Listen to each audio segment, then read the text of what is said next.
Mon ex narcissique m'a invité à son mariage pour m'humilier. Mais je suis arrivé avec son frère, le paria, qu'il détestait parce qu'il était plus beau. Le marié a pâli.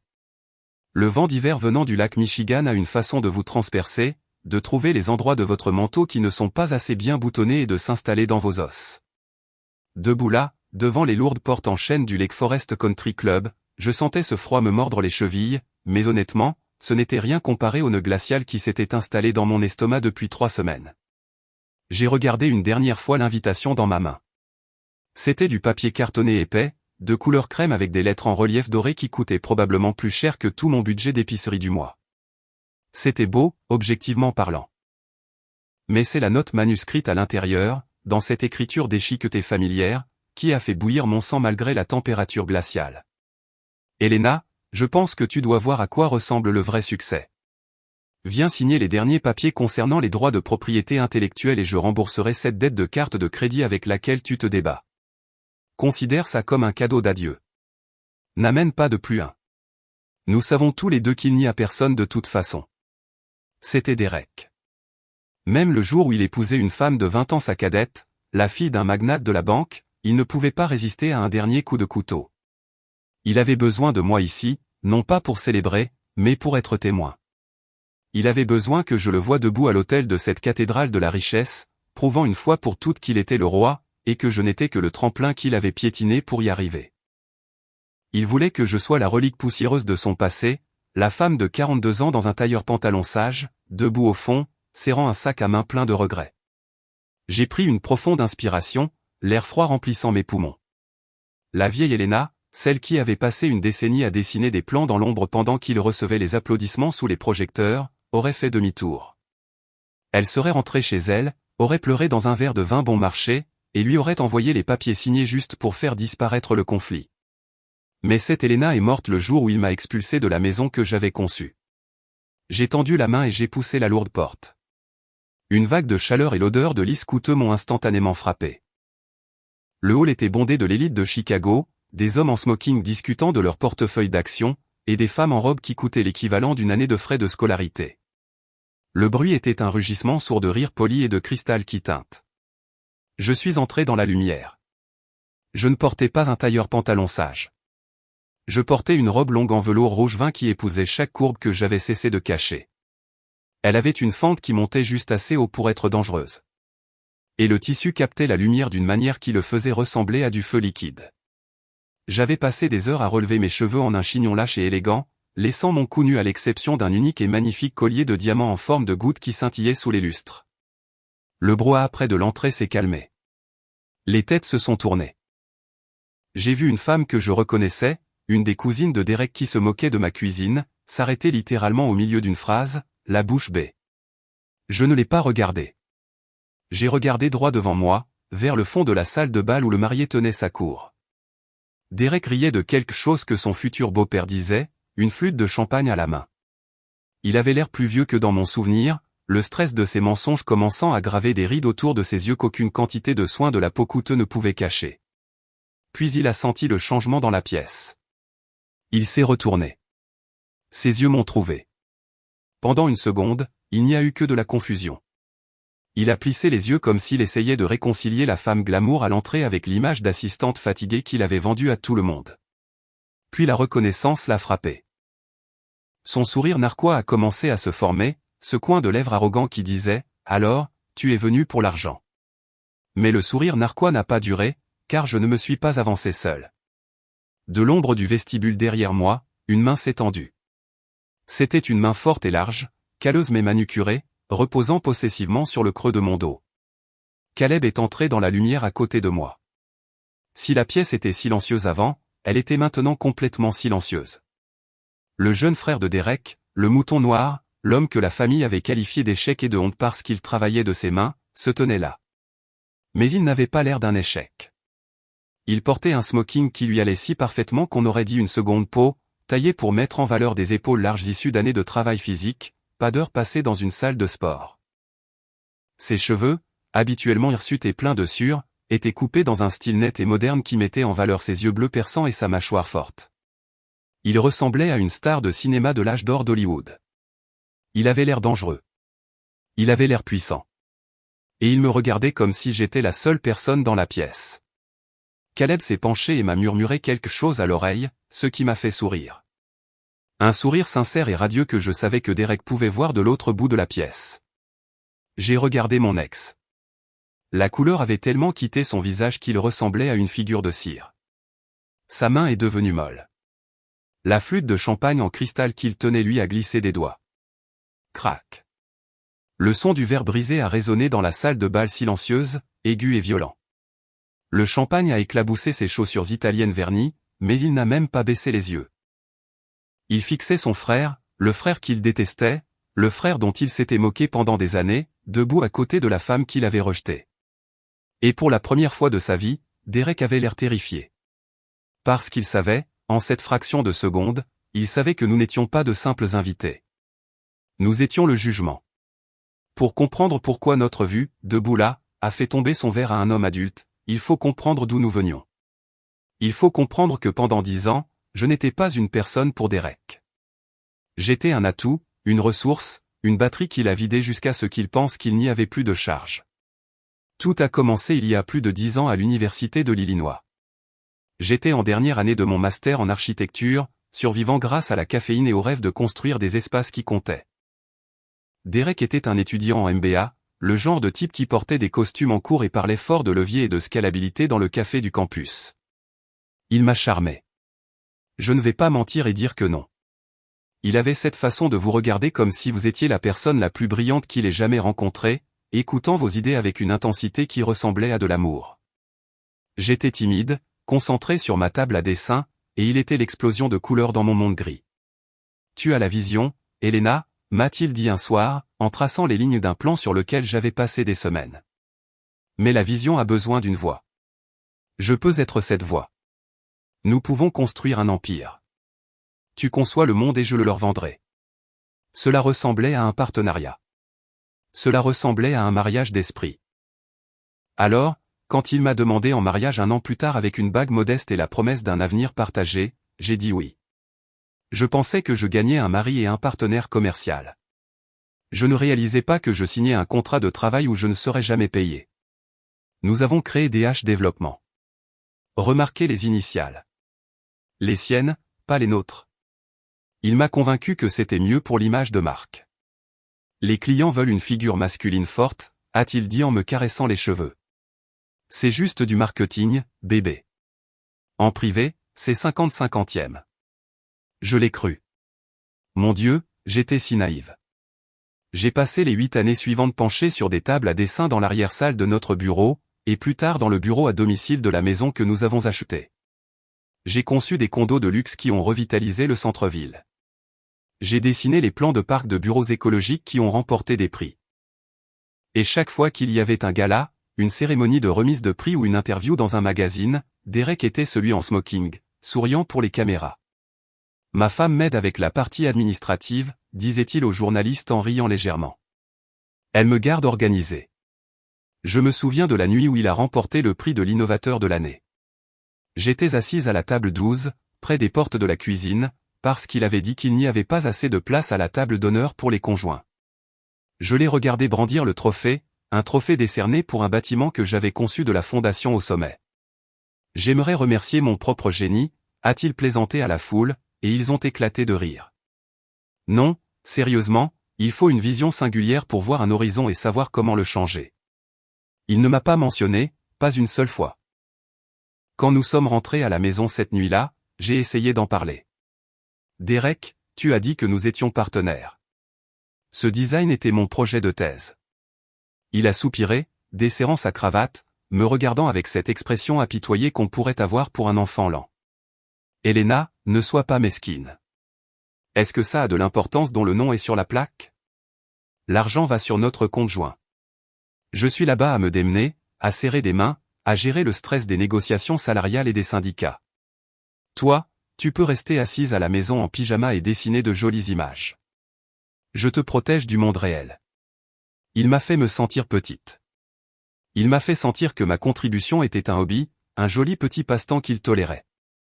Il m'a tellement manipulé que j'ai commencé à le croire. J'ai commencé à penser que peut-être je ne pouvais pas gérer le côté commercial. Peut-être que j'avais besoin de lui pour survivre. Pendant ce temps, le conjoint qu'il a mentionné était quelque chose que je voyais rarement. Il me donnait une allocation. Une allocation littérale, comme à une adolescente. Les investissements sont serrés en ce moment, disait-il chaque fois que je demandais pourquoi nous ne pouvions pas nous permettre des vacances, même s'il conduisait une nouvelle Porsche. Je remets tout dans l'entreprise pour notre future retraite. Je travaillais 16 heures par jour. Je gérais les entrepreneurs. Je résolvais les problèmes d'ingénierie structurelle. Je m'occupais des permis de construire. Et il gérait l'image. J'étais le moteur de la voiture, caché sous le capot, couvert de graisse et de chaleur. Il était la peinture brillante que tout le monde admirait. Et il s'est assuré que je reste sous le capot, convaincu que sans lui, je n'étais qu'un tas de pièces inutiles. Mais les fissures commençaient à apparaître. Pas dans les bâtiments que je concevais. Cela était solide. Les fissures étaient dans la façade de la vie parfaite qu'il construisait sur mon dos. Et la première fois que j'ai vraiment vu la laideur en dessous, ce n'était pas au bureau. C'était à la table à manger de sa mère. Si Derek était le roi de son propre château imaginaire, sa mère, Patricia, était la reine-mère qui gardait les portes avec une lance empoisonnée. La première fois que je l'ai rencontrée, elle a regardé mes chaussures, des chaussures plates pratiques que je portais pour les visites de chantier, et a retroussé sa lèvre comme si j'avais traîné du fumier sur son tapis persan. « Alors, vous êtes l'assistante dont Derek m'a parlé ?» a-t-elle dit, sans me tendre la main. Je suppose que tout grand homme a besoin de quelqu'un pour gérer les détails. J'ai essayé de la corriger. J'ai essayé d'expliquer que j'étais architecte, sa partenaire, sa fiancée, mais elle a juste agité la main, ses bracelets en diamant cliquetant. Des détails, ma chère. Tant que vous le rendez heureux et que vous ne dépensez pas trop de son argent. Les dîners chez Patricia à Lake Forest étaient une masterclass en guerre psychologique. La maison était un musée de surface froide et dure et d'art coûteux que personne ne regardait. C'est à ces dîners que j'ai réalisé que le narcissisme de Derek n'était pas un défaut. C'était un héritage familial transmis de mère en fils. Mais il y avait quelqu'un d'autre à ces dîners. Un fantôme dans un coin. Caleb. Le jeune frère de Derek était tout ce que Derek n'était pas. Alors que Derek était poli, bruyant et constamment en demande d'attention, Caleb était silencieux, robuste et semblait toujours en arrière-plan. Il ne portait pas de costume. Il portait des chemises en flanelle et des jeans qui avaient de la sueur dans les revers. Il ne travaillait pas dans la finance ou le développement. Il travaillait de ses mains. Patricia le traitait comme un serviteur qu'elle ne pouvait pas légalement renvoyer. « Caleb, ne t'assois pas sur le bon canapé avec ses pantalons », claquait-elle quand il entrait. « Va te laver dans la salle de bain des invités, pas la principale. » Au dîner, la conversation tournait entièrement autour de Derek. « Parle-nous du nouveau gratte-ciel, chérie », roucoulait Patricia, servant les meilleurs morceaux de rôti de bœuf dans l'assiette de Derek. « Dis-nous comment tu as déjoué ces idiots du conseil municipal. » Caleb était assis au bout de la table, souvent servi en dernier, mangeant en silence. Je l'observais. J'ai vu des mains cicatrisées et fortes, des yeux qui contenaient une profondeur de tristesse et d'intelligence que personne d'autre ne semblait remarquer. De temps en temps, nos regards se croisaient par-dessus le centre de table, et il m'offrait un petit sourire fatigué. Un sourire de solidarité. Je sais, disait ce sourire. Je suis piégé ici aussi. Le point de rupture, ou du moins le moment qui s'est gravé dans ma mémoire, s'est produit 2 ans après mon mariage avec Derek. C'était Thanksgiving. La table était dressée avec la porcelaine fine. J'avais passé 3 jours à aider la cuisinière de Patricia à préparer le repas parce que Patricia refusait de lever le petit doigt et que le personnel avait besoin de supervision. Derek régalait la table avec une histoire sur le licenciement d'un entrepreneur. Un homme que je savais avoir 3 enfants et qui demandait juste un salaire équitable. Derek trouvait ça hilarant. Il agitait les bras, animant l'histoire, tenant un verre de vin rouge corsé. Caleb s'est penché sur la table pour passer la saucière à sa tante. C'était un geste simple et poli, mais Derek, pris dans sa performance, ne l'a pas vu. Le bras de Derek a balancé et a heurté la saucière juste au moment où elle quittait la main de Caleb. De la sauce brune chaude a explosé partout. Elle a couvert la nappe, la dinde, et a éclaboussé le devant de la coûteuse cravate en soie italienne de Derek. La pièce est devenue silencieuse. Imbécile maladroit, a rugi Derek en se levant d'un bond. Regarde ce que tu as fait. Cette cravate coûte $400. As-tu la moindre idée de l'argent que tu viens de gaspiller? C'était la faute de Derek. Tout le monde l'a vu. Il avait agité son bras. Mais le récit a changé instantanément. Caleb, a crié Patricia en se précipitant vers Derek avec une serviette, tamponnant sa poitrine comme s'il avait été blessé. Pourquoi es-tu toujours si négligent? Tu ruines tout ce qui est beau dans cette maison. Tu es comme ton père, maladroit et inutile. Caleb était assis là, de la sauce dégoulinant de sa propre main sur son jean. Il ne s'est pas défendu.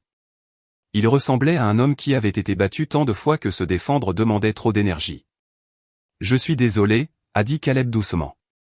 Je paierai pour la cravate. Avec quel argent, a ricané Derek, son visage rouge de rage. Cet argent de sûr que tu gagnes en construisant des nichoirs? Ne m'insulte pas, dégage de ma vue. Va à la cuisine, Caleb, a ordonné Patricia, sans même regarder son fils cadet.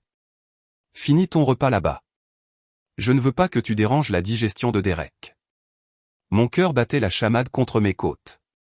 J'ai regardé autour de la table. Les tantes, les cousins, ils regardaient tous leurs assiettes, complices de leur silence. Je me suis levé. Où vas-tu? A claqué Derek. L'aider à nettoyer, ai-je dit, la voix tremblante. Assieds-toi, Elena, a averti Patricia. C'est un homme adulte. C'est lui qui a fait le désordre. Il peut s'en occuper. Non, ai-je dit. C'était la première fois que je la défiais. C'était un accident. Et franchement, Derek, c'est toi qui l'as fait tomber de sa main. J'ai attrapé une poignée de serviettes et je suis allé dans la cuisine. Caleb était debout près de l'évier, passant sa main brûlée sous l'eau froide. Il a levé les yeux quand je suis entré, la surprise élargissant ses yeux bleus. Tu ne devrais pas être ici, Elena, a-t-il murmuré. Ils te rendront la vie impossible. Ils le font déjà, ai-je dit en lui tendant une serviette. Laisse-moi voir la brûlure. J'ai touché sa main. Elle était rugueuse, chaude et tremblait légèrement. Pendant un instant, juste un instant, l'air dans la cuisine semblait chargé. Non pas de romance, pas encore, mais d'humanité. C'étaient deux otages se reconnaissant dans le noir. Merci, a-t-il chuchoté. C'était la graine. Il a fallu des années pour qu'elle pousse, mais c'est à ce moment-là que j'ai réalisé que l'échec de la famille était le seul à avoir de la dignité. Et le succès auquel j'étais marié était un monstre en cravate de soie. L'effondrement de ma vie ne s'est pas produit avec un fracas comme l'incident de la saucière. Il s'est produit avec le lent et suffocant glissement de chiffres sur une feuille de calcul qui ne correspondait pas. Environ 5 ans après le mariage, les habitudes de dépenses de Derek sont passées de luxueuses à maniaques. Il a acheté un bateau que nous n'avons jamais utilisé. Il a loué un Pantouse en ville pour les nuits tardives au bureau. Il a commencé à parler d'expansion sur les marchés internationaux en utilisant des mots à la mode qui ne signifiaient absolument rien. Je m'occupais de la gestion de projet, mais il m'avait lentement exclu des finances. Occupe-toi des plans, bébé, disait-il en fermant son ordinateur portable chaque fois que j'entrais dans la pièce. La finance, c'est ennuyeux. Laisse-moi les mots de tête. Mais je n'étais pas seulement architecte. J'étais une personne soucieuse du détail. J'ai remarqué les avis de retard de paiement qu'il essayait de cacher dans la poubelle. J'ai remarqué les appels de numéros inconnus qu'il prenait dans le garage. Un après-midi, je suis rentré tôt d'une visite de chantier pour trouver un coursier quittant notre allée. Il avait livré une grande enveloppe de la banque. Elle était adressée à DH Développement, mais le nom secondaire sur l'enveloppe a attiré mon attention. Ce n'était pas celui de Derek. C'était Elena Vance. Je l'ai ouverte. Mes mains ont commencé à trembler si fort que j'ai failli laisser tomber les papiers dans l'allée. C'était un avis de saisie sur une propriété commerciale dont je ne savais même pas que nous étions propriétaires. Et pire encore, il y avait un relevé de ligne de crédit joint. Une ligne de crédit de $200 000, contractée à mon nom en utilisant mon numéro de sécurité sociale, complètement épuisé. Les frais n'étaient pas pour des matériaux de construction. Ils étaient pour des bijouteries, des hôtels 5 étoiles à Miami, des sacs à main de créateurs, un bail pour un appartement de luxe dans le quartier de Gold Coast. J'ai eu l'impression que le sol s'ouvrait sous moi. Je suis allé directement à son bureau. Il n'était pas là. Sa secrétaire, une jeune femme nerveuse nommée Sarah, m'a regardé avec pitié. Il est à un déjeuner d'affaires, a-t-elle dit, sa voix baissant à un murmure.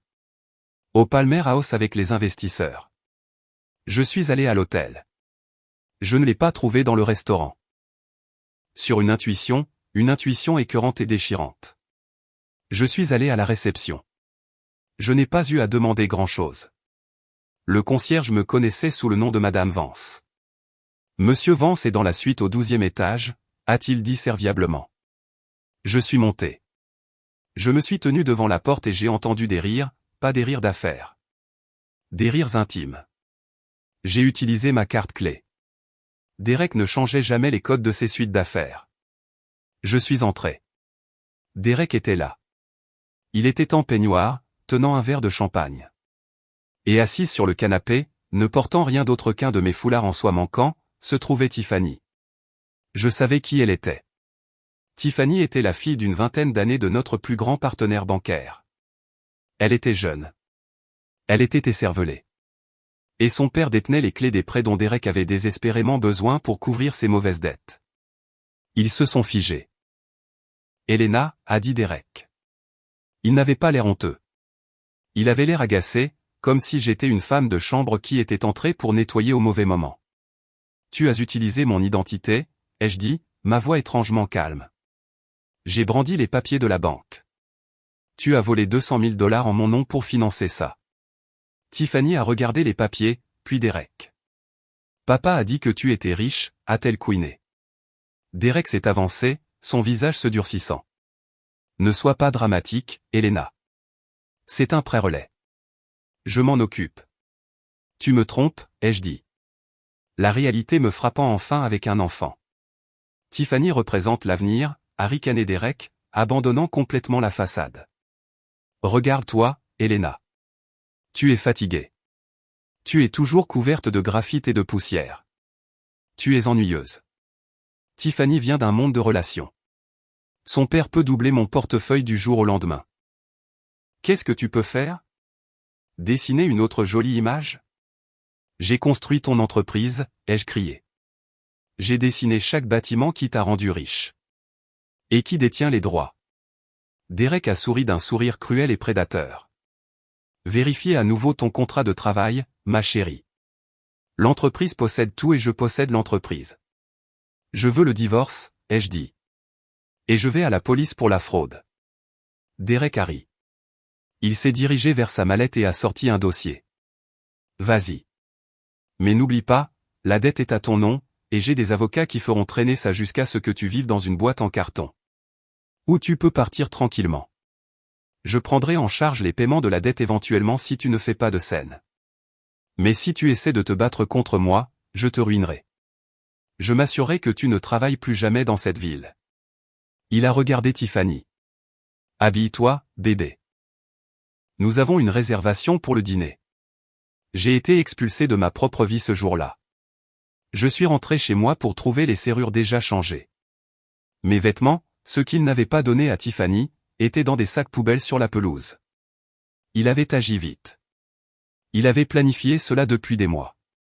Je me suis assise sur le trottoir à côté d'un sac de manteaux d'hiver, regardant le soleil se coucher sur la maison que j'avais conçue, réalisant que je n'avais rien, pas d'argent, pas de maison, pas de mari, juste une montagne de dettes et un cœur brisé. J'étais la femme invisible et il m'avait enfin complètement effacé. Ou du moins, c'est ce qu'il pensait. Les 6 mois suivants furent un brouillard d'humiliation et de survie. J'ai emménagé dans un studio dans un quartier où les sirènes de police étaient une berceuse nocturne. Il avait la taille de mon ancien dressing. Le chauffage cliquetait, le robinet fuyait et la vue était un mur de briques. J'ai essayé de me faire embaucher dans d'autres cabinets, mais Derek avait tenu parole. Il avait empoisonné le puits. Des rumeurs circulaient selon lesquelles j'étais instable, que j'avais détourné de l'argent, que j'étais incompétente. Dans le monde très fermé de l'architecture de Chicago, la réputation est une monnaie, et la mienne était en faillite. J'ai survécu en prenant des emplois en freelance en ligne sous un pseudonyme, en concevant des extensions de terrasses et des conversions de garage pour une bouchée de pain. Je mangeais des nouilles ramen. Je comptais chaque pièce pour la laverie automatique. Les agents de recouvrement appelaient 5 fois par jour. Chaque fois que le téléphone sonnait, mon estomac se nouait. J'étais brisé. Je me sentais stupide. Comment avais-je pu, une femme instruite et intelligente, laisser cela arriver? C'est le propre de l'abus narcissique. Il s'insinue en vous. C'est un poison lent. Vous ne réalisez pas que vous êtes en train de mourir avant d'être déjà dans la tombe. Puis, un mardi pluvieux, j'étais dans un café, utilisant leur Wi-Fi gratuit parce que je ne pouvais pas me permettre Internet à la maison. J'ai levé les yeux et j'ai vu un visage familier faisant la queue, l'air mouillé et misérable. C'était Sarah, l'ancienne secrétaire de Derek. Elle avait l'air mal en point. Ses yeux étaient gonflés et elle serrait un dossier contre sa poitrine. Elle m'a vu et a hésité, l'air de vouloir s'enfuir. « Sarah » ai-je appelé. Elle s'est approchée lentement. « Madame Vance, je veux dire Elena. » J'ai entendu. J'ai entendu ce qui s'est passé. « Assieds-toi » ai-je dit. « Je t'offre un café. » C'était mes derniers 5 $, mais quelque chose me disait que je devais lui parler. Nous nous sommes assises. Sarah a fondu en larmes avant même que le latte n'arrive. Il m'a renvoyé, a-t-elle sangloté. Hier, comme ça. Sans indemnité, sans préavis. Il a dit que j'étais déloyal parce que j'ai refusé de mentir aux auditeurs sur les comptes aux Caïmans. Mes oreilles se sont dressées. Quel compte aux Caïmans? Sarah s'est essuyé le nez. Il déplace de l'argent depuis des années, le siphonnant des prêts à la construction. Il gonfle les coûts des matériaux, prétend acheter du marbre de haute qualité, mais achète du bas de gamme et empoche la différence. Puis il le cache à l'étranger. C'est pour ça qu'il avait besoin du prêt à ton nom, pour couvrir un trou avant que les auditeurs n'arrivent la dernière fois. Elle m'a regardé, la peur dans les yeux. Il fait la même chose au père de Tiffany maintenant. Il met en place une énorme coentreprise, obtient que la banque avance des millions, et il prévoit de la vider et de s'enfuir. Il en parle au téléphone quand il pense que personne n'écoute. Il appelle Tiffany une idiote utile. J'ai senti une rage froide s'installer dans ma poitrine. C'était différent de la tristesse avec laquelle j'avais vécu. C'était aigu. C'était utile. Sarah, ai-je dit en me penchant. As-tu des preuves? Elle a tapoté le dossier qu'elle tenait.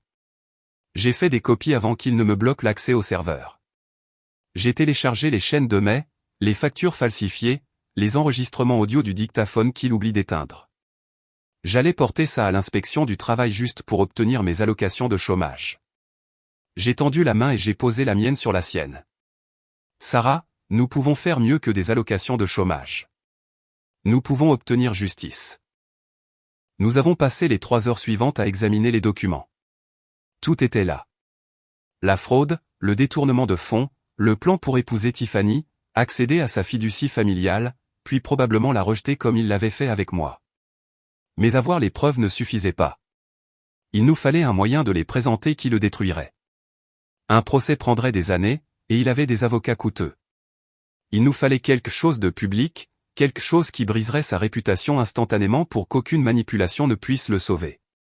C'est là que je me suis souvenu de l'invitation. Elle était arrivée chez ma mère, ma seule adresse postale permanente, une semaine auparavant, et m'avait été transmise. Je ne l'avais pas jetée. Je l'avais gardée comme un rappel de ma douleur.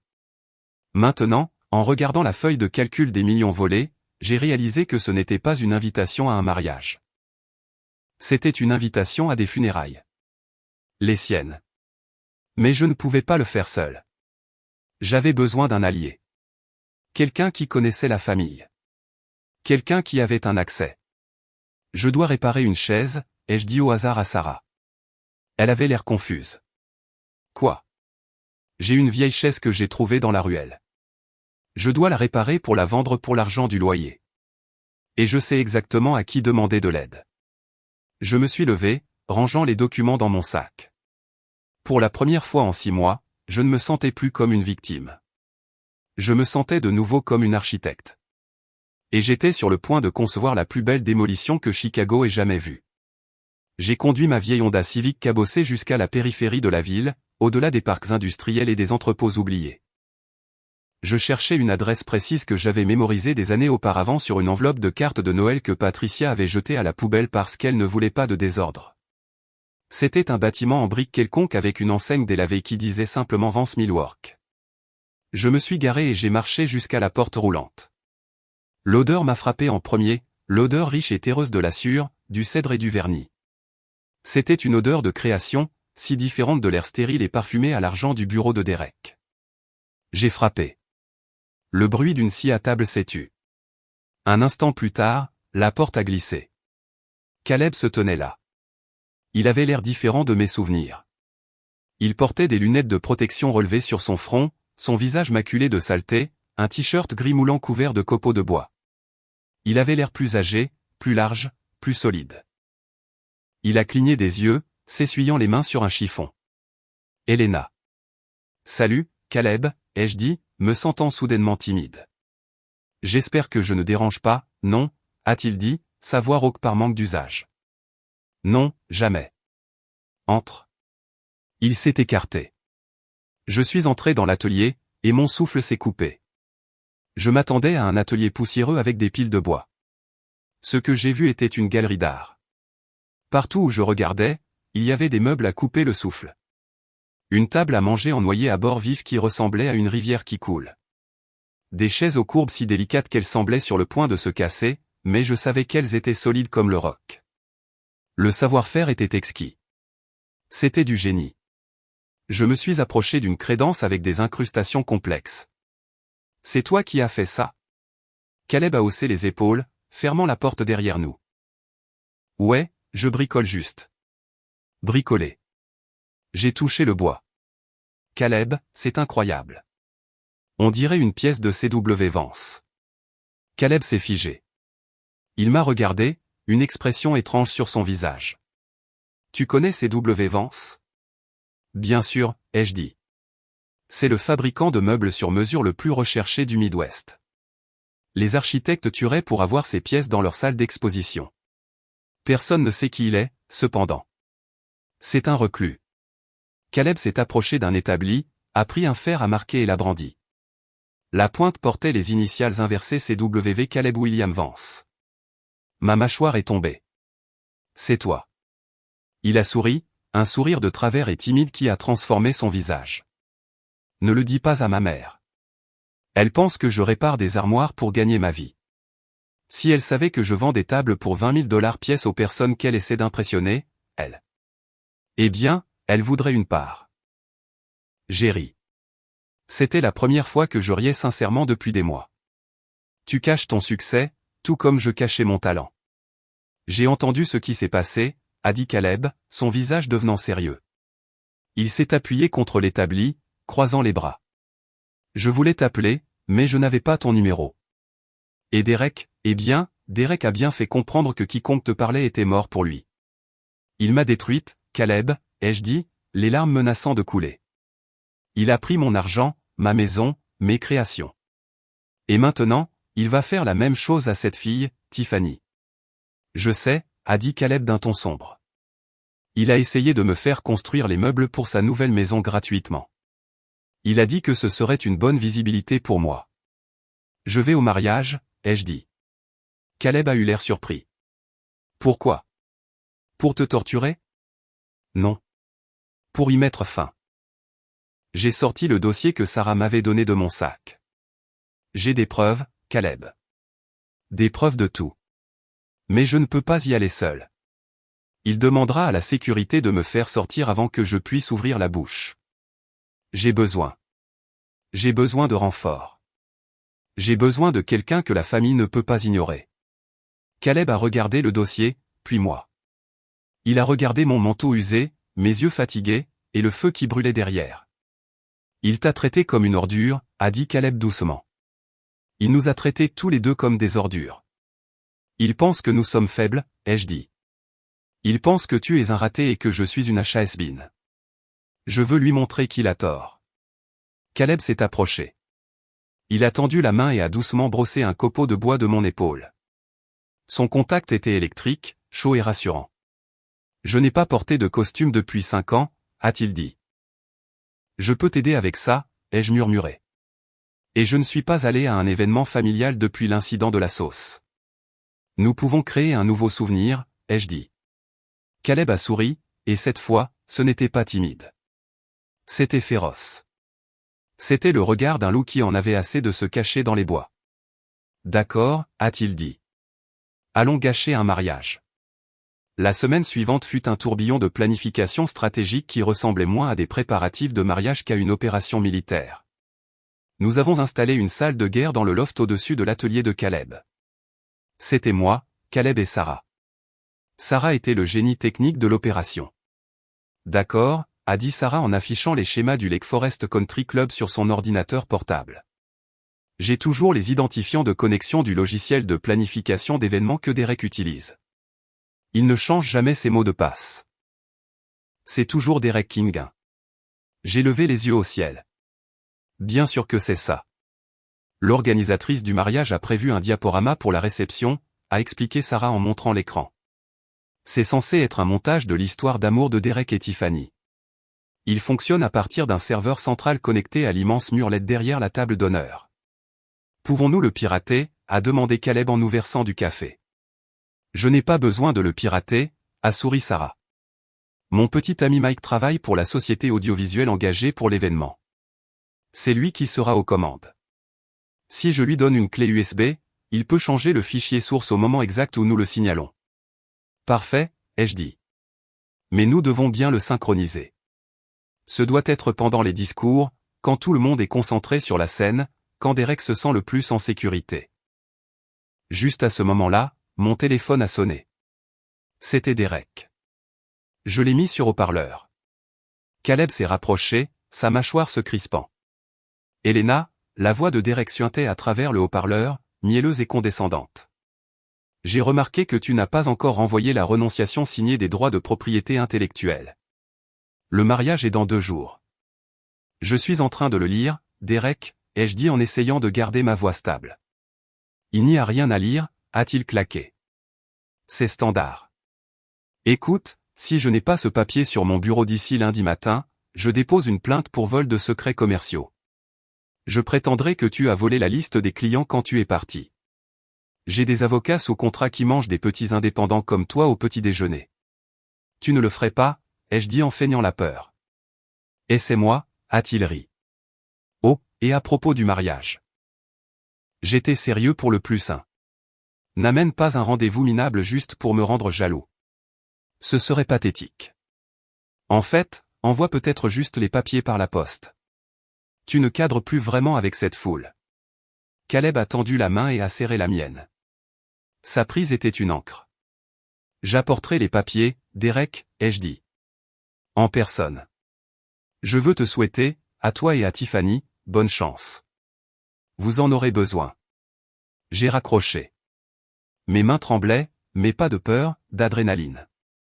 Il pense vraiment qu'il est intouchable, a dit Caleb, sa voix basse et dangereuse.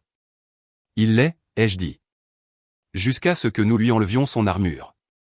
Nous devons nous assurer de survivre à la première heure, a noté Sarah. Au moment où vous entrerez, il essaiera de vous coincer ou de vous faire sortir. Vous devez être à l'épreuve des balles. Nous ne serons pas seulement à l'épreuve des balles, a dit Caleb en me regardant. Nous serons indéniables. Nous devons avoir l'air de posséder l'endroit.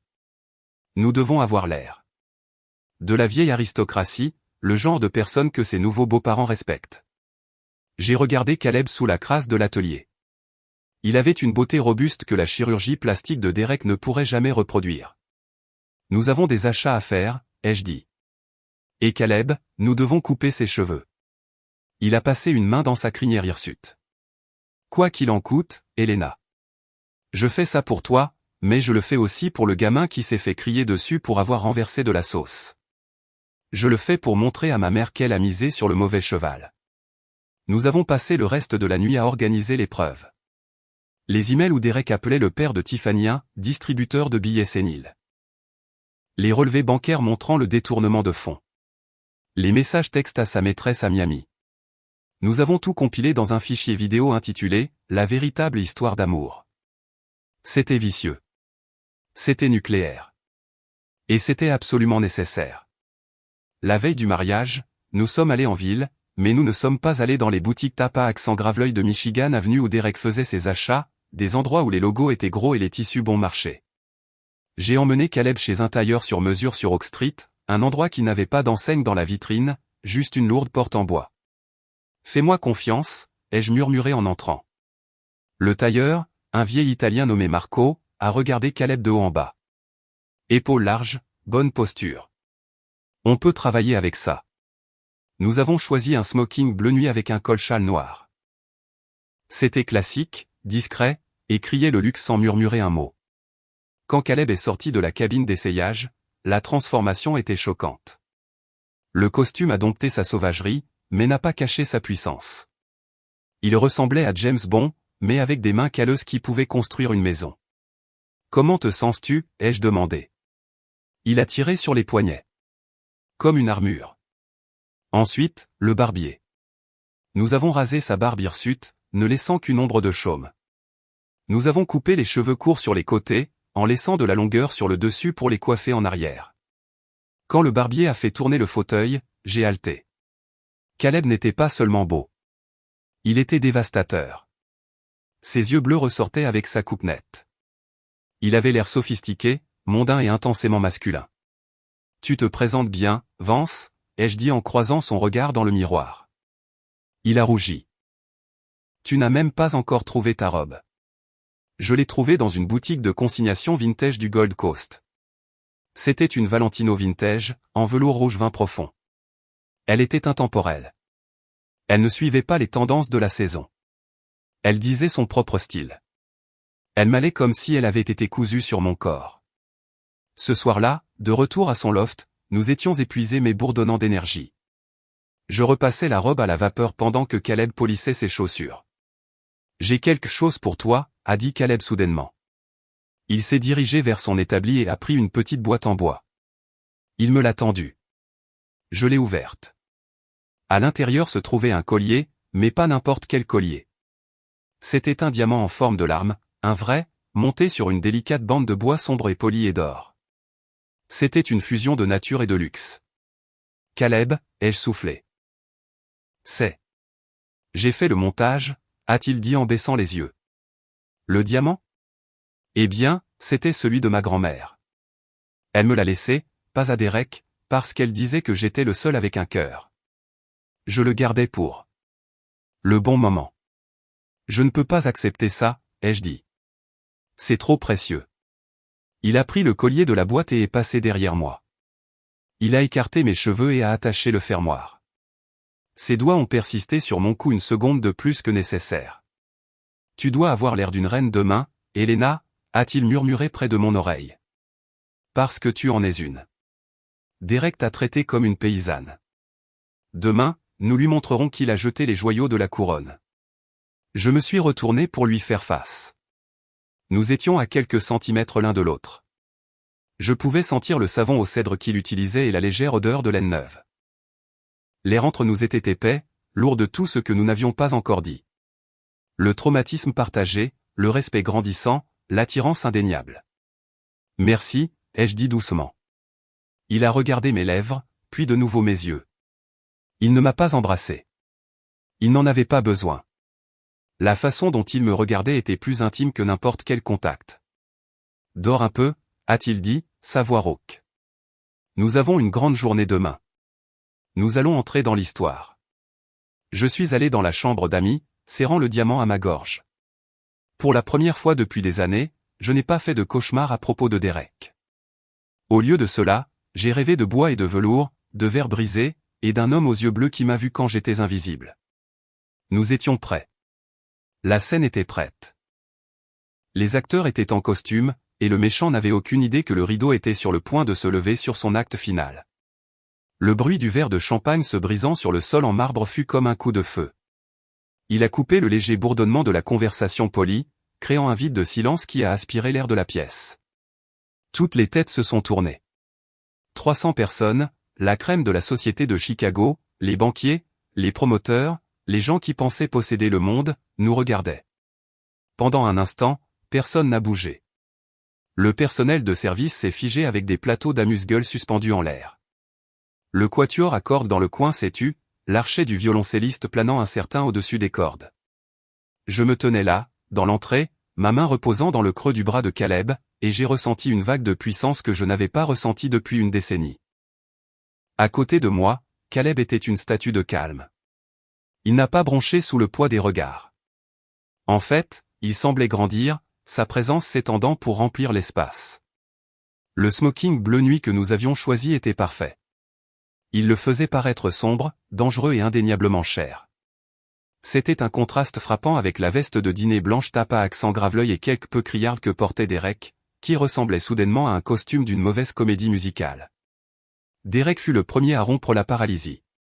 Il a regardé le verre brisé à ses pieds, son visage devenant d'un cramoisi profond et laid. Il a levé les yeux, son regard passant de moi à Caleb, essayant de traiter l'impossibilité de ce qu'il voyait. Son frère, le charpentier, l'échec, se tenait là, l'air royal. Et son ex-femme, la Souillon, l'assistante usée, brillait en Valentino vintage et en diamant. Derek a affiché un faux sourire, un rictus de panique terrifiant, et s'est avancé vers nous d'un pas rapide et agressif, enjambant le verre brisé. Il essayait de nous intercepter avant que nous puissions atteindre la foule principale, avant que son futur beau-père, Monsieur Sterling, puisse bien nous voir.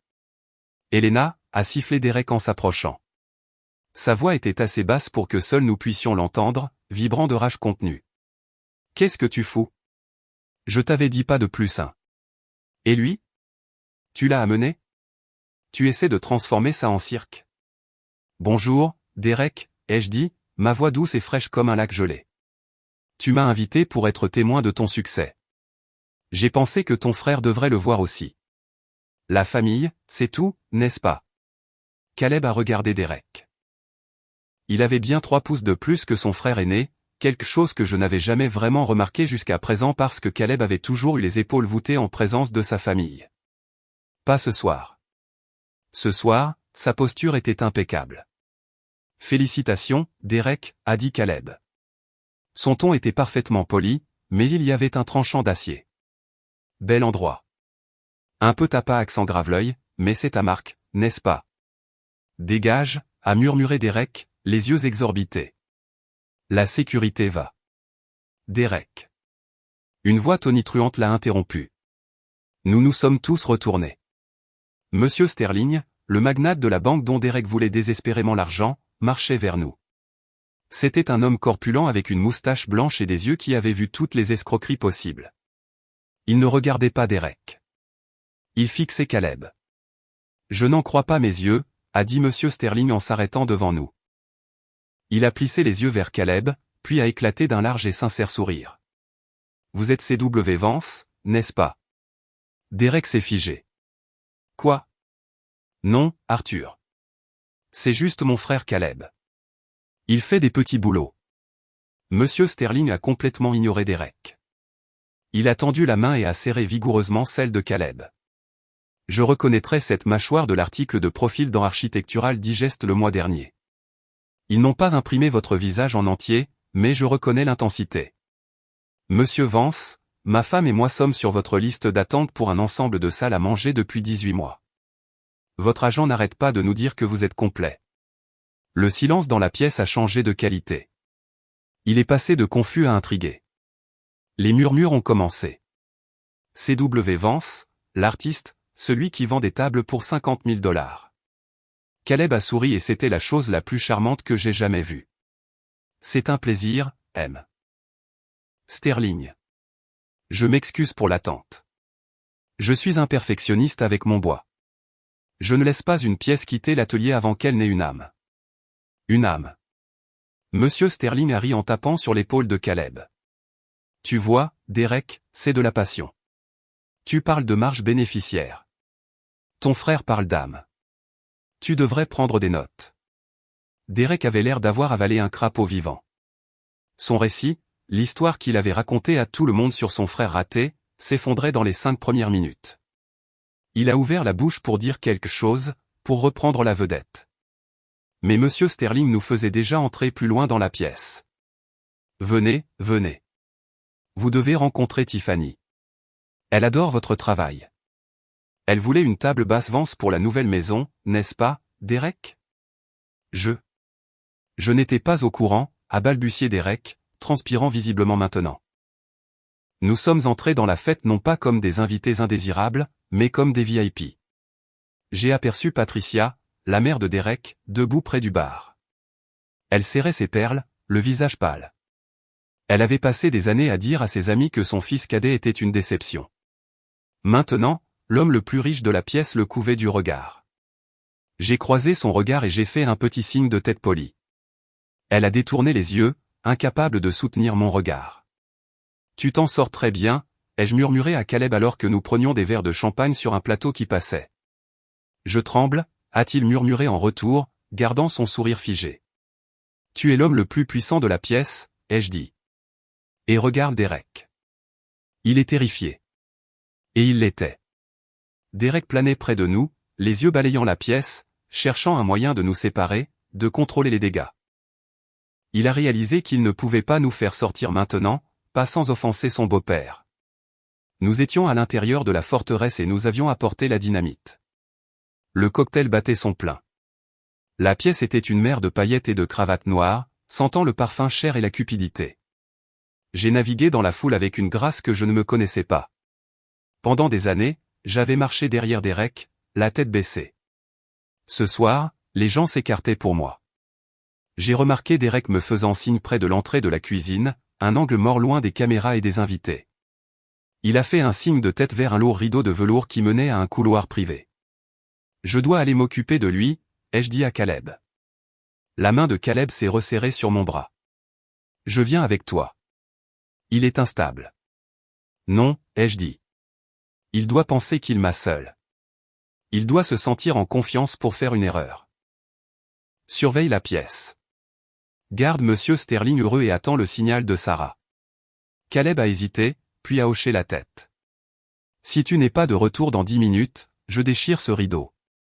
Je me suis éclipsé de la fête et je suis entré dans le couloir sombre. C'était calme ici, le bruit de la réception étouffé. Derek faisait les 100 pas comme un tigre en cage. Quand il m'a vu, il s'est précipité en avant, attrapant mon bras. Lâche-moi, ai-je dit calmement. Tu te crois maligne, n'est-ce pas, a ricané Derek, ses doigts s'enfonçant dans ma manche de velours, le paradant, C.W. Vance. Depuis quand l'idiot a-t-il une marque? Tu as organisé ça? C'est une sorte d'arnaque? Ça s'appelle le talent, Derek, ai-je dit en me dégageant. Quelque chose que tu ne reconnaîtrais pas parce que tu n'en as jamais eu. Tu ne fais que le voler aux autres. Arrête tes conneries, a grogné Derek. Il a fouillé dans la poche de son smoking et a sorti un document plié. Signe la renonciation. Maintenant. Tu signes ça, renonçant à toutes les réclamations sur les conceptions du projet Greenwood et les actifs de l'entreprise, et je ne te ruinerai pas, me ruiner. J'ai ri.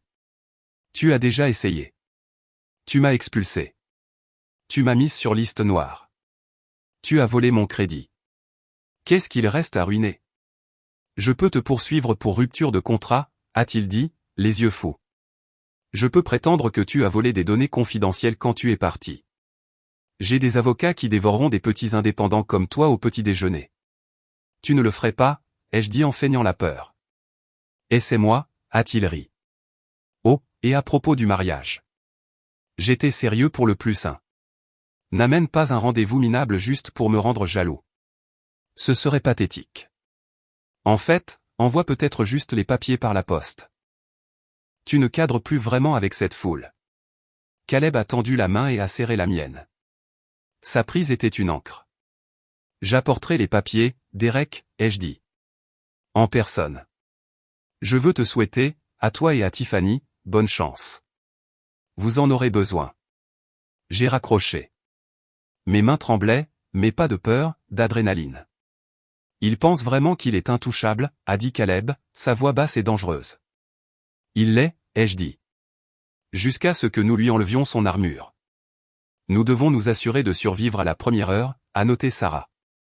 Au moment où vous entrerez, il essaiera de vous coincer ou de vous faire sortir. Vous devez être à l'épreuve des balles. Nous ne serons pas seulement à l'épreuve des balles, a dit Caleb en me regardant. Nous serons indéniables. Nous devons avoir l'air de posséder l'endroit. Nous devons avoir l'air de la vieille aristocratie, le genre de personne que ses nouveaux beaux-parents respectent. J'ai regardé Caleb sous la crasse de l'atelier. Il avait une beauté robuste que la chirurgie plastique de Derek ne pourrait jamais reproduire. Nous avons des achats à faire, ai-je dit. Et Caleb, nous devons couper ses cheveux. Il a passé une main dans sa crinière hirsute. Quoi qu'il en coûte, Helena. Je fais ça pour toi, mais je le fais aussi pour le gamin qui s'est fait crier dessus pour avoir renversé de la sauce. Je le fais pour montrer à ma mère qu'elle a misé sur le mauvais cheval. Nous avons passé le reste de la nuit à organiser l'épreuve. Les emails où Derek appelait le père de Tiffany, un distributeur de billets séniles. Les relevés bancaires montrant le détournement de fonds. Les messages textes à sa maîtresse à Miami. Nous avons tout compilé dans un fichier vidéo intitulé « La véritable histoire d'amour ». C'était vicieux. C'était nucléaire. Et c'était absolument nécessaire. La veille du mariage, nous sommes allés en ville, mais nous ne sommes pas allés dans les boutiques Tapa accent Graveleuil de Michigan avenue où Derek faisait ses achats, des endroits où les logos étaient gros et les tissus bon marché. J'ai emmené Caleb chez un tailleur sur mesure sur Oak Street, un endroit qui n'avait pas d'enseigne dans la vitrine, juste une lourde porte en bois. « Fais-moi confiance », ai-je murmuré en entrant. Le tailleur, un vieil Italien nommé Marco, a regardé Caleb de haut en bas. Épaules larges, bonne posture. On peut travailler avec ça.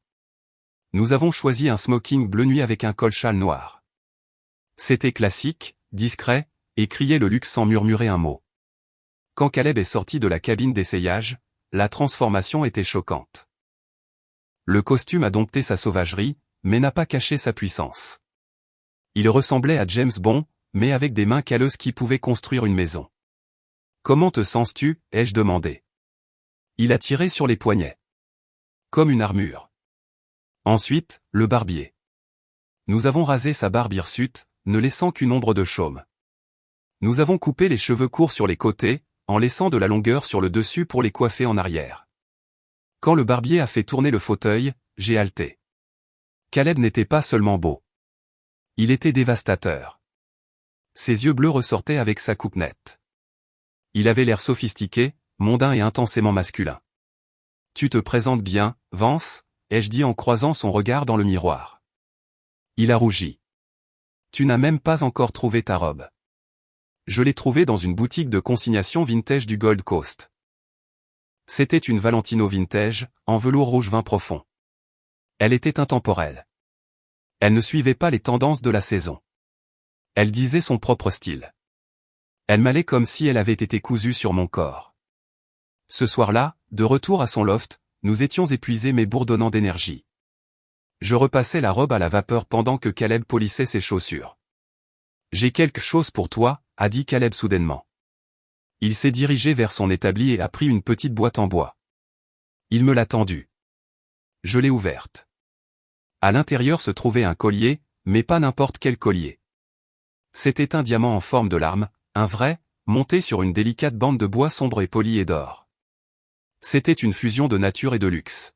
« Caleb » ai-je soufflé. « C'est. » J'ai fait le montage, a-t-il dit en baissant les yeux. Le diamant ?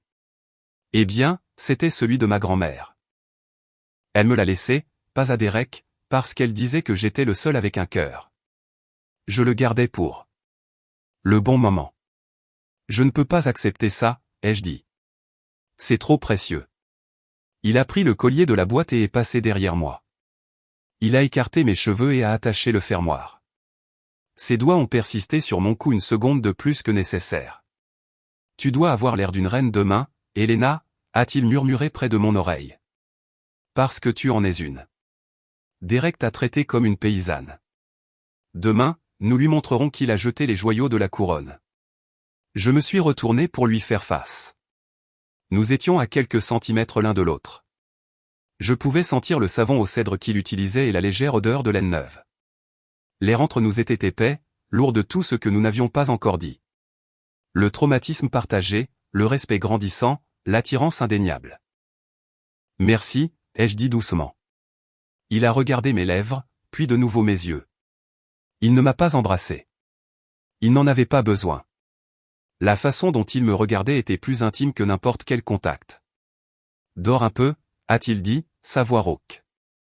Nous avons une grande journée demain. Nous allons entrer dans l'histoire. Je suis allé dans la chambre d'amis, serrant le diamant à ma gorge. Pour la première fois depuis des années, je n'ai pas fait de cauchemar à propos de Derek. Au lieu de cela, j'ai rêvé de bois et de velours, de verre brisé, et d'un homme aux yeux bleus qui m'a vu quand j'étais invisible. Nous étions prêts. La scène était prête. Les acteurs étaient en costume, et le méchant n'avait aucune idée que le rideau était sur le point de se lever sur son acte final. Caleb tenait le micro sans le serrer, à l'aise dans le silence qui s'étendait dans la salle de bal. Il ne s'est pas pressé. Il a laissé la tension monter, a laissé tout le monde bien regarder l'homme qu'ils avaient méprisé pendant des années. Mon frère parle beaucoup de valeurs, a commencé Caleb, sa voix profonde et résonnante. Aucune trace de bégaiement ou d'hésitation. Il parle du coût des choses, du prix du marbre, du coût du terrain, de la valeur de l'affaire. Il s'est tourné pour regarder Derek. Derek transpirait abondamment maintenant, ses yeux se tournant vers les gardes de sécurité, leur faisant signe d'intervenir. Mais M. Sterling a levé la main, figeant la sécurité sur place. Le magnate voulait entendre ça. Je travaille le bois, a poursuivi Caleb en se tournant vers la foule. Et dans mon métier, on ne peut pas mentir aux matériaux. On peut peindre sur la pourriture. On peut vernir une fissure. Mais finalement, la structure cède. Si le noyau n'est pas solide, tout s'effondre. Il a fait quelques pas, dominant la scène. Pendant longtemps, on m'a dit que j'étais le cassé de cette famille. On m'a dit que parce que je travaille de mes mains, parce que je ne porte pas de costume tous les jours, je n'avais aucune valeur. J'étais l'erreur et je l'ai cru. Il a regardé sa mère, Patricia. Elle tremblait, serrant une serviette contre sa bouche. Mais ensuite, a dit Caleb, sa voix s'adoucissant alors qu'il me trouvait au fond de la salle. J'ai renoué avec quelqu'un qui m'a rappelé que la valeur ne réside pas dans l'image. Elle réside dans les fondations. Helena. Une vague de murmures a parcouru la salle. Derek s'est avancé agressivement. Ça suffit, Caleb. Descends de la scène. Caleb n'a pas bougé. Il s'est tourné vers Derek et pour la première fois, la colère a éclaté, chaude et brillante.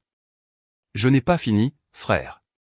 Tu as construit cette vie, Caleb a fait un geste vers la somptueuse salle, sur le dos de gens que tu penses être inférieurs à toi. Tu as pris le génie d'Helena et tu l'as appelé le tien. Tu as pris mon silence et tu l'as appelé faiblesse. Tu as pris le nom de cette famille et tu l'as vendu au plus offrant. Sécurité, a crié Derek, sa voix se brisant. Faites-le sortir d'ici. Il est ivre. Je suis complètement sobre, Derek, a dit Caleb calmement. Et toi? Où es-tu juste ivre de tes propres mensonges? Caleb s'est tourné vers Tiffany, qui regardait les deux frères avec de grands yeux effrayés. Tiffany, a dit Caleb doucement. Je ne te connais pas, mais je connais mon frère. Et je sais que l'amour ne ressemble pas à une transaction commerciale. L'amour, ce n'est pas cacher des actifs ou faire de faux sourires. L'amour, c'est voir l'autre personne, vraiment la voir. Derek ne te voit pas. Il voit un compte en banque. Tu es jaloux, a crié Derek en essayant d'attraper le micro. Tu es un charpentier raté qui est jaloux de mon succès. Caleb a retiré le micro, sa voix tonitruante sans avoir besoin de crier. Je ne suis pas jaloux, Derek. Je suis C.W. Vance. Je gagne plus avec une table que tu ne gagnes en un mois d'arnaque, et je dors profondément la nuit. La révélation a frappé la salle comme une vague physique. Il gagne plus. Il a du succès. Le récit que Derek avait tissé pendant 30 ans s'est évaporé en quelques secondes. Je suis venu ici ce soir, a dit Caleb, sa voix baissant, devenant intime, même dans cette immense salle. Non pas pour gâcher ton mariage, mais pour me tenir aux côtés de la femme que tu as essayé de détruire. Pour te montrer que tu ne peux pas briser quelque chose qui est fait d'une matière plus solide que toi. Il m'a regardé. Helena est l'architecte. Elle a toujours été l'architecte. Tu n'es que la façade. Et les façades, elles s'effondrent. C'était le signal parfait. Derek a bondi. Il a en fait donné un coup de poing à son propre frère sur scène. Caleb l'a esquivé sans effort, attrapant le bras de Derek et le maintenant en place avec la force d'un homme qui soulève des poutres en chaîne pour gagner sa vie. Ne fais pas ça, a averti Caleb. À ce moment précis, la musique s'est arrêtée. La vidéo de l'histoire d'amour sur le gigantesque écran LED a vacillé et s'est éteinte. Un écran noir est apparu. Puis un texte blanc. De Derek Vance. À Miami Lové 69. Date, hier. La salle a halté. Le texte sur l'écran était immense. Tout le monde pouvait le lire. Juste un jour de plus, bébé. Une fois que j'aurai signé les papiers avec le vieil homme demain, Les fonds seront transférés. Nous aurons l'argent pour couvrir la dette des Caïmans. Et j'aurai une procuration sur la fiducie de Tiffany. Le vieil homme est sénile. Il n'a aucune idée que sa banque finance ma stratégie de sortie. Éteignez ça. A crié Derek en se débattant contre l'emprise de Caleb. Éteignez ça. C'est un faux. C'est de l'IA. Ils l'ont piraté. Mais les diapositives continuaient à défiler. Un relevé bancaire montrant un solde négatif de 4,5 millions de dollars. Un email à un entrepreneur. Utilisez le béton bon marché pour les fondations. Personne ne regarde sous terre. Empochez la différence. Un plan. Mon plan, avec mon nom grossièrement effacé au blanc et la signature de Derek gribouillée dessus. Et enfin, une chaîne de textos qualifiant Patricia, sa propre mère, de « Dragon Lady », et discutant de la maison de retraite où la jeter une fois qu'il aurait le contrôle du patrimoine. Le silence dans la salle était absolu. C'était le silence d'une bombe qui venait d'exploser juste avant que l'onde de choc ne frappe. Monsieur Sterling fixait l'écran. Il lisait les mots « vieil homme sénile » encore et encore. Son visage a pris une couleur que je n'avais jamais vue sur un être humain, un violet profond et meurtri. Tiffany regardait l'écran, la bouche ouverte. Elle a lu la partie sur la maîtresse à Miami. Derek s'est libéré de Caleb et a couru vers la cabine audiovisuelle, agitant les bras. Arrêtez ça. Arrêtez ça. Je vous poursuivrai tous. Mais le mal n'était pas seulement fait. Il était gravé dans les rétines de chaque personne importante de sa vie. Le masque n'avait pas seulement glissé. Il avait été arraché, brûlé et les cendres dispersées. Derek se tenait au centre de la scène, haletant, regardant la foule. Il cherchait un allié. Il a regardé sa mère. Elle lui a tourné le dos. Il a regardé Tiffany. Elle enlevait sa bague. Il a regardé Monsieur Sterling. Monsieur Sterling a lentement monté les escaliers jusqu'à la scène. C'était un homme corpulent, mais il se déplaçait avec détermination. Il s'est tenu devant Derek. Sénile, a demandé M. Sterling, sa voix tremblant de rage. Arthur, s'il te plaît. C'est un deepfake. C'est. Monsieur Sterling a levé la main et a donné une gifle qui a résonné dans la salle de banquet comme un coup de tonnerre. Crac. Derek a reculé en titubant, se tenant la joue. Il avait l'air petit. Il avait l'air pathétique. Il m'a regardé au fond de la salle et j'ai levé mon verre de champagne dans un toast silencieux. Échec et mat. Au moment où Derek est tombé à genoux, suppliant Monsieur Sterling de l'écouter, toute la salle a sombré dans le chaos. Le masque du monstre était enfin tombé, révélant le lâche terrifié en dessous. Ce fut le moment le plus satisfaisant de ma vie. Si vous écoutez ceci et ressentez cette montée de justice, aidez-moi s'il vous plaît en aimant cette vidéo et en commentant le chiffre ainsi dessous. Faites-moi savoir que vous êtes incroyable et que vous parcourez ce chemin avec moi. Votre soutien est un immense encouragement pour moi. Veuillez commenter un pour que je puisse vous reconnaître. Et maintenant, écoutons le reste de mon histoire. Le chaos qui a suivi a été biblique. Ce n'était pas seulement un mariage qui se terminait. C'était un empire qui se dissolvait en temps réel.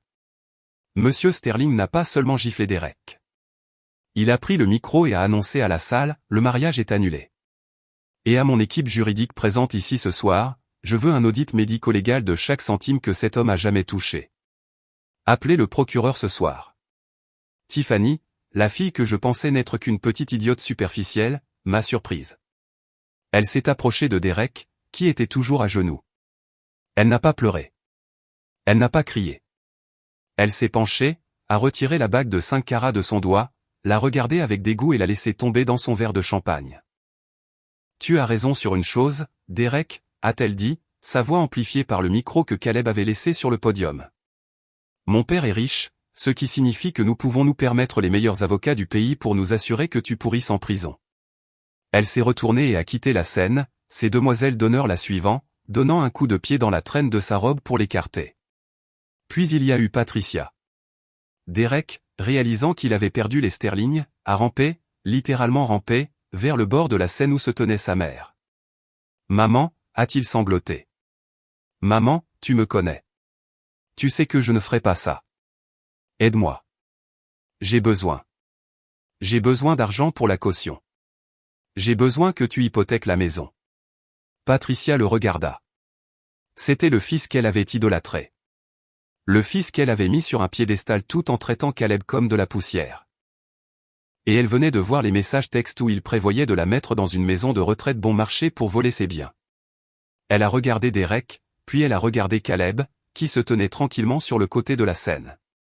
Caleb, qui avait réussi, qui était honorable, et qui avait essayé de la prévenir pendant des années. Patricia s'est approchée de Caleb. Elle a tendu une main tremblante. Caleb. Caleb n'a pas bougé, mais il n'a pas tendu la main en retour. Il se tenait droit, les mains dans les poches. Tu devrais rentrer à la maison, mère, a dit Caleb. Sa voix n'était pas en colère. Elle était juste fatiguée. Tu as beaucoup à réfléchir.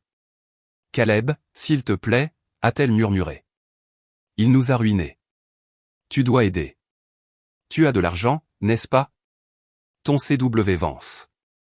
Tu peux arranger ça. Même maintenant. Même dans les décombres, elle demandait au paria de nettoyer les dégâts du Golden Boy.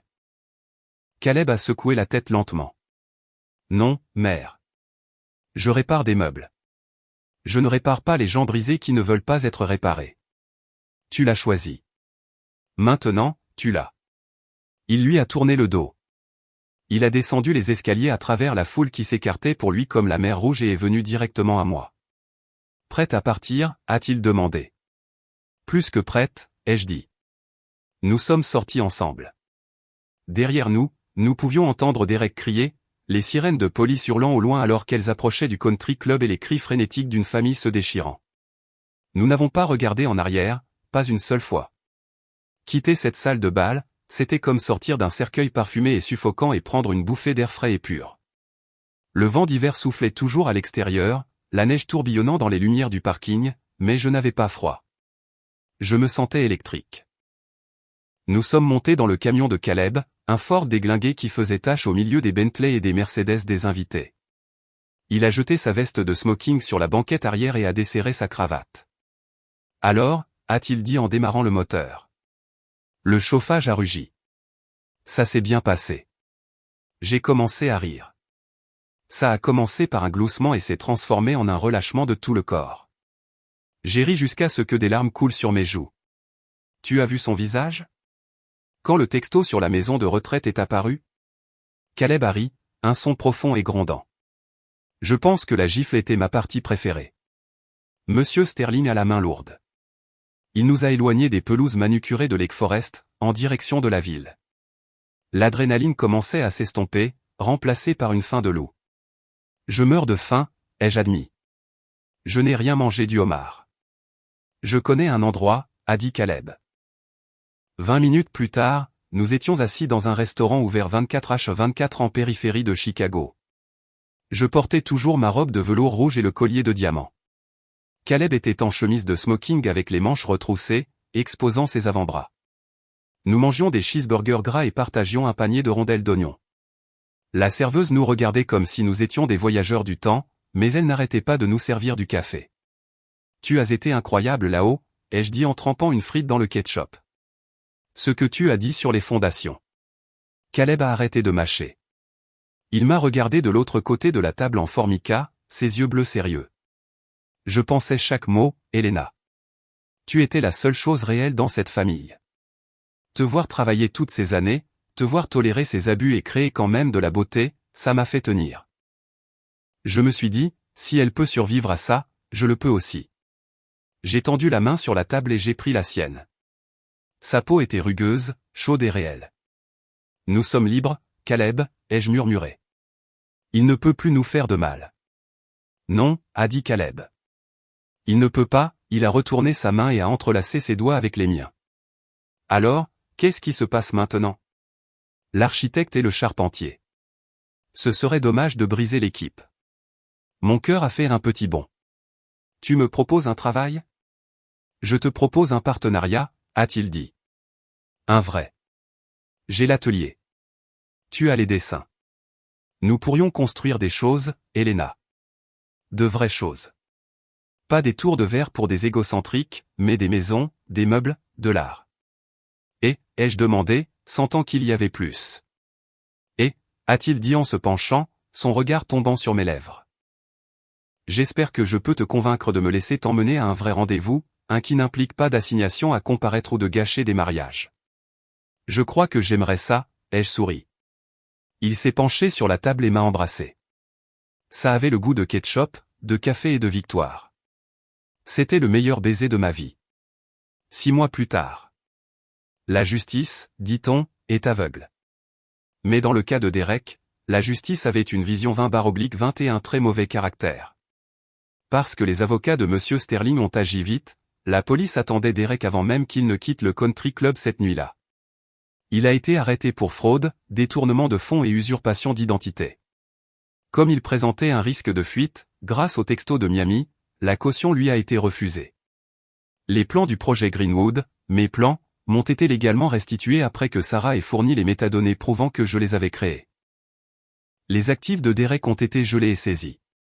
La Porsche, le bateau, le Pantouse, tout est parti pour rembourser les créanciers. Il a déclaré faillite, mais comme la fraude était impliquée, les dettes n'ont pas été annulées. Il les remboursera pour le reste de sa vie, en supposant qu'il sorte un jour de prison. Il purge actuellement une peine de 5 ans dans un établissement à sécurité minimale, travaillant à la buanderie. J'ai entendu dire qu'il se plaint de l'adoucissant. Patricia a perdu la maison de Lake Forest. Il s'est avéré que Derek l'avait hypothéquée jusqu'au cou sans qu'elle comprenne pleinement les papiers. Elle vit maintenant dans un petit appartement de 2 chambres en banlieue. Elle appelle Caleb une fois par semaine, laissant des messages vocaux en pleurant sur sa solitude. Caleb ne l'a pas bloqué, mais il ne répond pas. Il lui envoie une carte cadeau d'épicerie tous les mois, assez pour survivre, mais pas assez pour le contrôler. C'est plus de gentillesse qu'elle ne le mérite. Tiffany m'a en fait envoyé une carte de remerciement. C'était bref, mais elle m'a remercié de l'avoir sauvée d'une erreur colossale. Elle est actuellement à Bali, ironiquement, dépensant sa fiducie dans des retraites de yoga. Tant mieux pour elle. Quant à moi, je suis debout dans un studio ensoleillé dans un entrepôt converti du West Loop. L'enseigne sur la porte dit « Vance & Company Architecture and Design ». Mais cette fois, le Vance n'est pas Derek.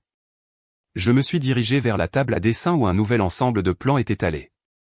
C'est un hôtel de charme que nous concevons. Les éléments en bois sont complexes et magnifiques. La porte de l'atelier à l'arrière s'est ouverte, et Caleb est entré. Il était couvert de sueur, portant sa flanelle habituelle. Il avait l'air heureux. Il avait l'air en paix. Et, a-t-il dit en s'approchant pour m'enlacer par la taille. Il m'a embrassé dans le cou. La livraison de noyer vient d'arriver. C'est magnifique. Ne mets pas de sueur sur les plans, l'ai-je taquiné en me penchant en arrière contre lui. C'est moi le patron, a-t-il souri. Je fais ce que je veux. Partenaire, l'ai-je corrigé. Tu es le partenaire. Partenaire, a-t-il convenu. Le soleil se couchait, projetant de longues ombres dorées sur le sol du studio. C'était l'une de ces soirées parfaites à Chicago où la ville semble faite de feu et d'or. Caleb m'a tourné pour lui faire face. Il s'est essuyé les mains sur son jean, l'air soudainement nerveux.